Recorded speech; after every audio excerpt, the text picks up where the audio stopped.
Hey guys, so I'm making this video to officially announce that I am going to Uganda this summer with a ministry called Africa Family Rescue. Ben and Melody are the creators of the ministry, and I've been playing volleyball with them and got to talking, and one thing led to another, and here I am. So the ministry is incredible. It really is incredible. And I wasn't really excited until about last night when Melody just shared some of the experiences at a meeting and just the desperate need of those over there, the extreme conditions and what real poverty looks like, starvation and disease and burn victims and just horrendous things that it takes such a little effort for us to step in and make an enormous difference in these people's lives. I mean, some of them live off of like 20 cents in a week, the equivalent of the US dollar. And it's just incredible. So I'm going to be filming that.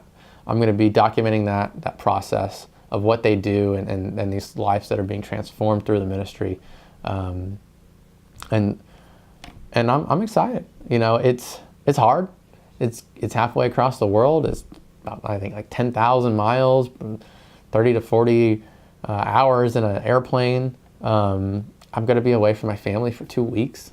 And most of you probably know how much of a family guy I am and how much I love my wife and kids. I've got to step away from business for more than 2 weeks, really, in preparation and post-production and recovering from jet lag. And that's the busiest season for me. So I'm going to be losing money and, I'm going to be, I'm not making any money. I'm going to be spending some. So that's kind of why I'm making this video.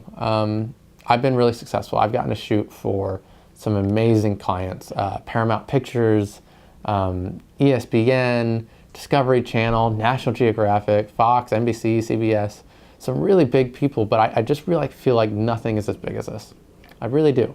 I mean, we're in a place that we can save lives. Literally people starving, haven't eaten for 3 days, need food, and God's allowing us to feed them and share the gospel at the same time. It's going to be cool, and it's going to be life transforming, I believe. So I'm inviting you guys to be a part of that. I've had success. I have money. If I needed to fund this, I could figure out a way. But Ben's encouraging me to reach out in faith, faith in God to provide, and humility. And believe me, this is hard for me to do.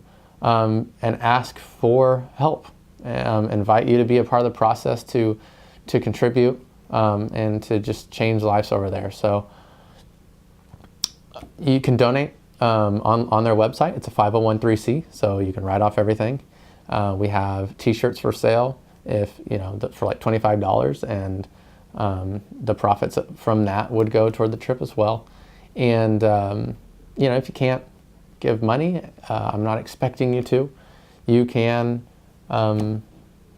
pray, and I'm going to need it, and the families are going to need it, and Stephanie is going to need it, taking care of both kids by herself. She could use some help too if you feel called to do that. And it's gonna happen. It's gonna be great, and I'm gonna keep you guys updated, and I'm gonna make a really incredible video of just what's going on over there. So I want to just explain to you kind of the process that went through my head.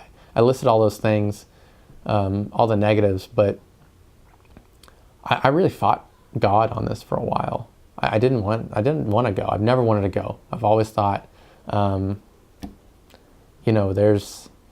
there's people in need here, there's poor people here, albeit not nearly as poor, but I don't need to go to Africa. That's for someone else to do. And God just kept telling me to go, and I was like, all right, I need a clear sign. I'm not going. You got to make it absolutely clear. And then I had a dream, I kid you not, that a giant fish was trying to swallow me. So if you don't know what I'm referencing, Jonah is the name of my youngest son, and the story of Jonah in the Bible is where God's telling Jonah to go to Nineveh, the city of Nineveh, and do ministry there. And he says no. He gets on a ship and sails in the opposite direction. So God sends a storm, and he gets thrown overboard and ends up being swallowed by a giant fish, where he spends 3 days in there, which is a foreshadowing of Jesus Christ spending 3 days in the tomb. And he's resurrected, spit out onto the shore, and he eventually goes to Nineveh. So I wasn't swallowed by a fish. I just had a vision. So that's nice that I didn't need to go through that experience, but God made it very clear. So I really feel like this is right for me, and would love to have you guys be a part of this. Thank you.